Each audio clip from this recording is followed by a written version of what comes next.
Hi,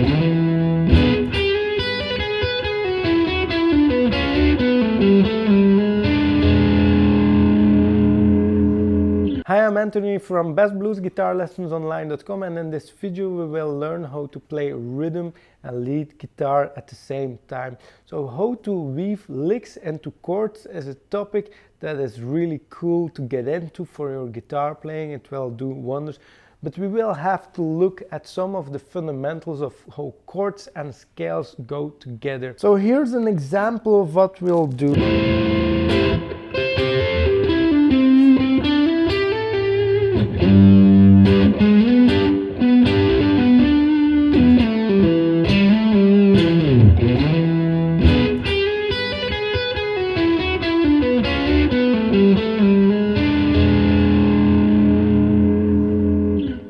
So as you can hear, we are playing both rhythm, so the chords, and then licks, so lead guitar parts at the same time. And before we can delve into the licks, because the licks are just the nuts and bolts, they are important, but I'm more as a teacher about the machine. So if I just give you the licks, they won't be that useful.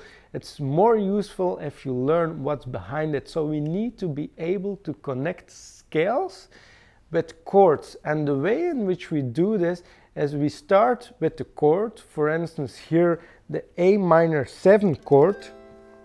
If we play this chord, it's important to know that there are a certain number of notes that make up that chord, and if you know your theory, you know that this A minor 7 chord exists out of 4 notes total.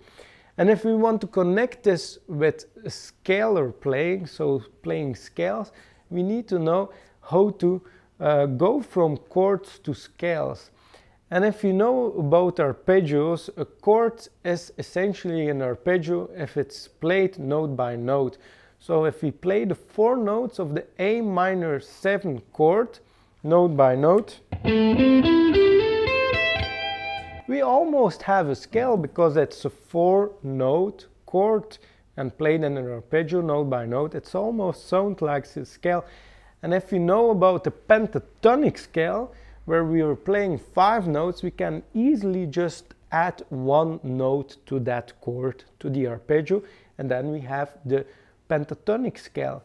And can we add just any note? Yes, in general we could do that, but let's stick to the the minor pentatonic scale for now, which is just adding the 4th to the scale here. So if we're playing, for instance, the A minor 7 chord, and we're adding the 4th tone from the A note, which would be the D note in this case. If you don't know about intervals, I would encourage you to check out that video about the intervals on this channel, so you know how the intervals are named.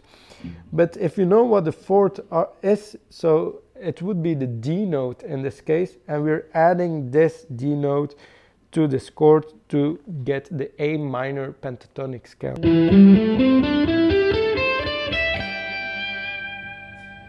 And this would be A minor pentatonic scale in 4th position. So we're playing here at the 12th fret. So this is how we use chords to build scales from.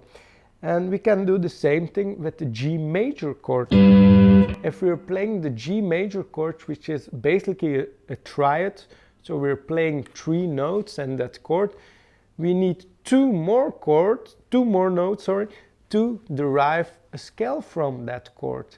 A pentatonic scale, that is.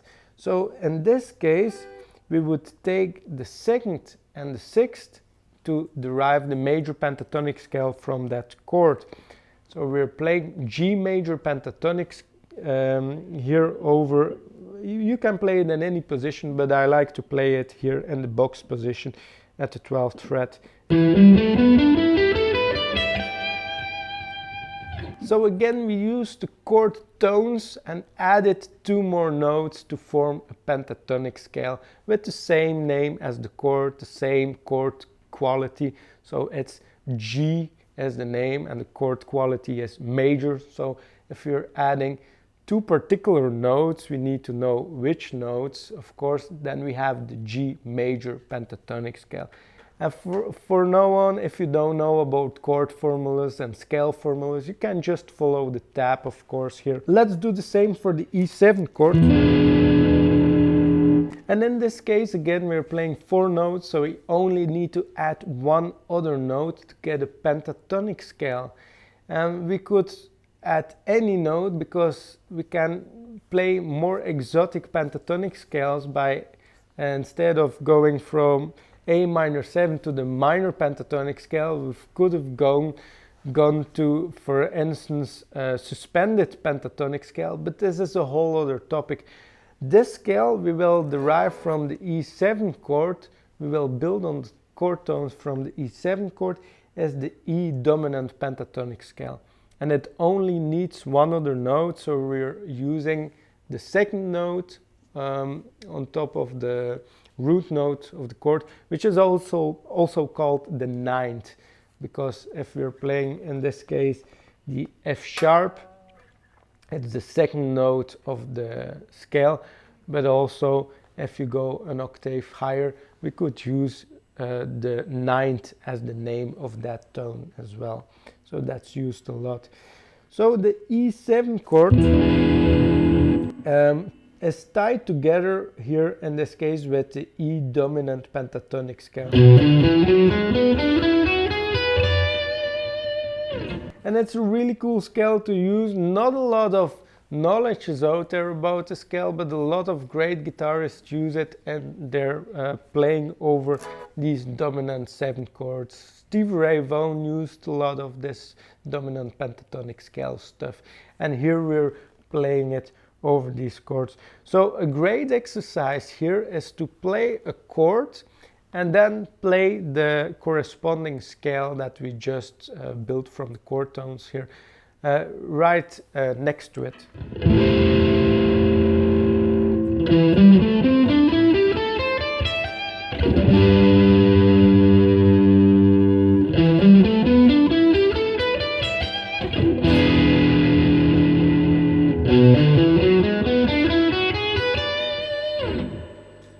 And once we did that and we have the knowledge of how we can use chords to build these pentatonic scales on, we can use it more in a musical way. And I'm thinking about Jimi Hendrix. That's a guitarist that a lot of people know and a lot of people look up to, particularly for his ability to weave licks into chords. And a lot of his songs are based on this way of thinking. I'm thinking about songs like Little Wing, Wind Cries Mary. There are many examples, and also a lot of guitarists have used this Hendrix style of playing, which isn't entirely Hendrix's style of playing, because if he had the inspiration from somebody else, which is Curtis Mayfield, but we call this the Hendrix style of playing. And these Hendrix licks are being used by a lot of guitarists, like Stevie Ray Vaughan, of course. Then we have people like Mike McCready and the rock guitarist from Pearl Jam. Prince, of course, because he was a really great Hendrix fan also. A lot of people have adopted this playing style, so we can just learn a bunch of Hendrix licks, apply it to our own guitar playing, or we can just use those scales and improvise with them as well. But it never hurts to, at first, as I explained, learn about how everything is constructed and then fill it up with like the nuts and bolts. And learning licks, there's nothing that's really against learning licks, but you need to understand where the licks fit in terms of the chords or the scales we're talking about now.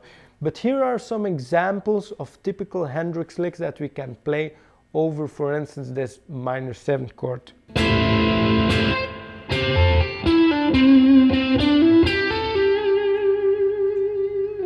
Same thing over the G chord.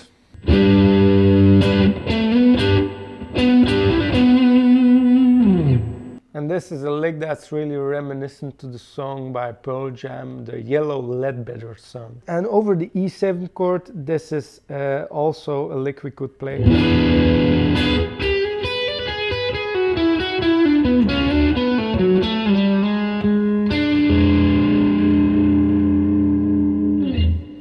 And if we play all those chords in a chord progression next to each other with those licks, weave them between, this is the result.